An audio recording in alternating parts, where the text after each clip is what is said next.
স্বাগত তোমাদেরকে টুমটুম টয়েসে। বন্ধুরা, আমরা গল্প দাদুর কাছে চলে এসেছি। হ্যাঁ বন্ধুরা, এই তো সবাই চলে এসছো। তোমাদেরকে বলেছিলাম তোমাদেরকে মা দুর্গার কাহিনী শোনাবো। তবে শোনো, সে বহু যুগ আগের কথা।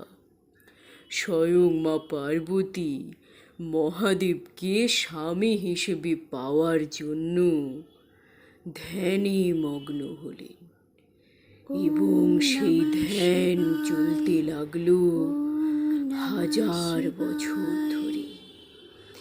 তারপর সেই ধ্যানে তুষ্ট হয়ে স্বয়ং মহাদেব মা পার্বতীকে দেখা দিলেন। চোখ খোলো গৌরী, আমি স্বয়ং দেবাদিদেব মহাদেব তোমার সামনে। আপনি এসেছেন মহাদেব, আপনি এসেছেন। আমি যে আপনারই ধ্যান করছিলাম, আমি যে আপনাকেই তুষ্ট করতে চেয়েছিলাম। হ্যাঁ পার্বতী, বলো, আমি তুষ্ট তোমার এই ধ্যানে। তুমি কি বর চাও আমাকে বলো।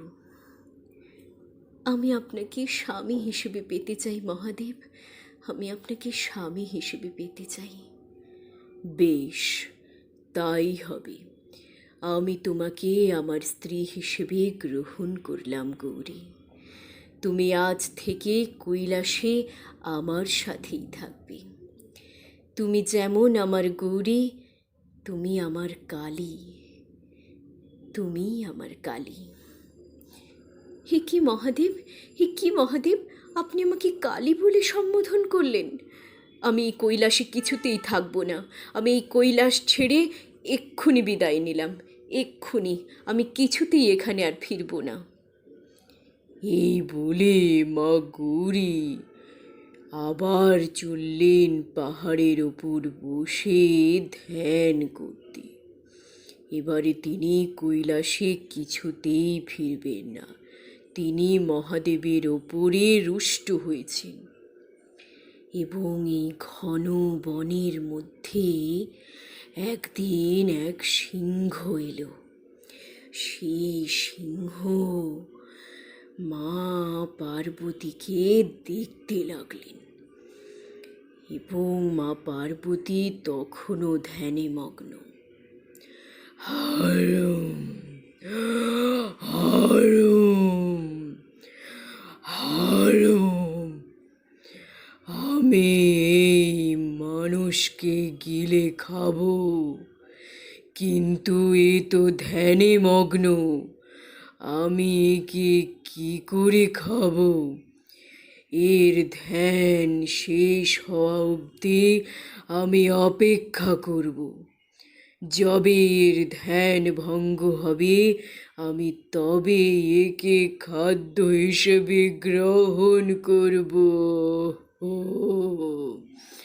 হারুম হারুম, এ কি, এ যে কত বছর কেটে গেল, এই ধ্যান তো কিছুতেই ভঙ্গ হলো না।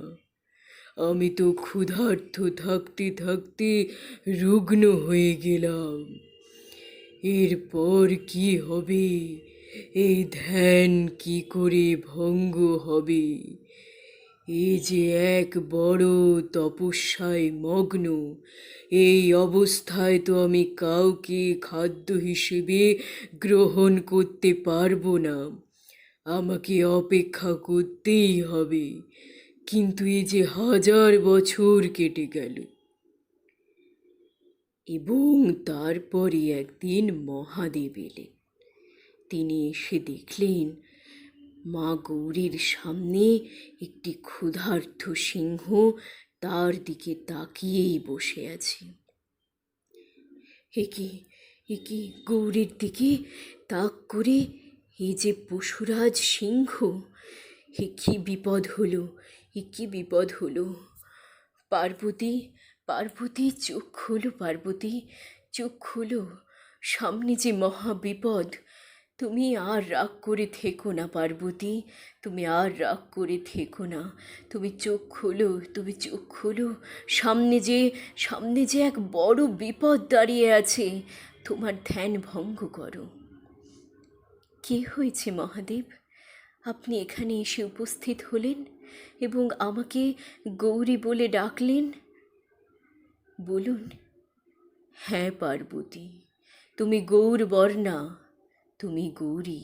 কিন্তু দেখো তোমার সামনে এ যে এক সিংহ, এ যে এক মহা হিংস্র সিংহ দাঁড়িয়ে আছে। কিন্তু আমি তো অবাক হচ্ছি, এই হিংস্র সিংহ তোমাকে আক্রমণ কেন করলো না? আপনি চিন্তা করবেন না মহাদেব, আপনি চিন্তা করবেন না। ও যে এক প্রকৃতিরই অংশ, আর আমি যে প্রকৃতির মা। তো আমার এই প্রকৃতির সন্তান কী করে আমাকে আক্রমণ করবে? তোমায় যে বড় ক্ষুধার্ত দেখাচ্ছে বাছা, তুমি যে সত্যিই বড় ক্ষুধার্ত। তুমি আমাকে তোমার খাদ্য হিসেবে গ্রহণ করতে চেয়েছিলে। আমি যে সবই জানি, আমি যে সবই জানি বাছা। আজ থেকে আমি তোমাকে বাহন হিসেবে সঙ্গে নিলাম। তুমি আমার সাথেই থাকবে। বলুন মহাদেব, বলুন। ও আমার বাহন হিসেবে আমার সঙ্গেই থাকবে, আমার সঙ্গেই কৈলাসে যাবে। এই আমাদের বড় খুশির দিন, মা গৌরী ফিরে এসেছেন কৈলাসে। এরপর স্বয়ং মহাদেব এবং মা গৌরীর বিবাহ হবে আবার নতুন করে। বড় সুন্দর করে সেই অনুষ্ঠান হবে। মা গৌরীকে গয়নায় সাজাতে হবে যে। এই জয়া, তাড়াতাড়ি আয়, তাড়াতাড়ি আয়। আমি তো মালা আনতে যাব, কিন্তু আয় আমরা সাজিয়ে দিই মা গৌরীকে একদম কনের সাজে, নতুন করে। কি সুন্দর দেখাচ্ছে রে, কি সুন্দর দেখাচ্ছে আমাদের মাকে। মা এতদিন ছিল না বলে কৈলাস যেন একদম ফাঁকা হয়ে গিয়েছিল। মা, মা আপনি এখানেই থাকবেন, মা আপনি এখানেই থাকবেন।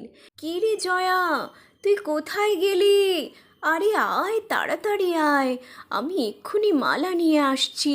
তুই আয় তাড়াতাড়ি, মাকে নিয়ে মণ্ডপে আয়। আরে আয় রে, আর দেরি করিস না, মহাদেব যে অপেক্ষা করছেন। চল চল, তাড়াতাড়ি চল। এই তো আমি, কোথায় দেরি করছি? একদমই দেরি করছি না, তুমি চলো, মালা নিয়ে চলো চলো, আমিও যাচ্ছি মাকে নিয়ে। আয় আয়, তাড়াতাড়ি আয়, চল চল। মহাদেব, মহাদেব আপনি অপেক্ষা করছেন। এই নিন, আপনিও মালা নিন, মা যে এক্ষুনি এসে পড়বে। চলুন মা, চলুন।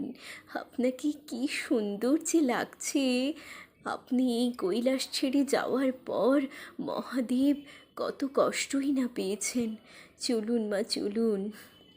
দেখতো দেখতো, এবার কি মা দুর্গা আর স্বয়ং মহাদেবের বিবাহ হবে। এত দিন পরে আবার মিলন হবে। স্বয়ং মা পার্বতী যে রেগে চলে গেলেন। মহাদেব ওনাকে কালী বলে বলেছিল বলে, তাই গৌরী বলে ডাকাতে উনি আবার ফিরে এলেন। কি মজা! কৈলাসে কত আনন্দ হচ্ছে। হে দাদু, বলো বলো, কত সুন্দর আনন্দ হচ্ছে আমাদের শুনতে। তারপরে কি হলো?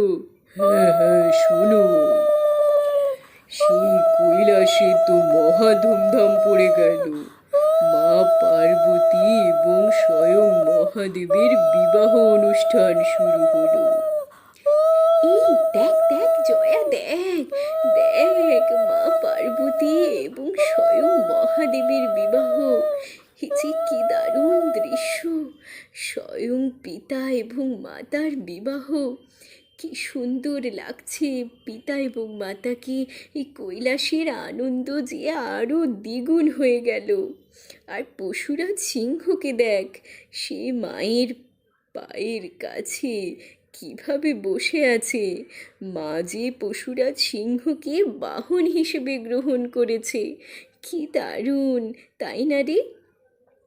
কি বজ্র, জানতে পারলে তো কিভাবে পশুরাজ সিংহ মায়ের বাহন হলো? হে দাদু, জানলাম কিভাবে পশুরাজ সিংহ মায়ের বাহন হলো।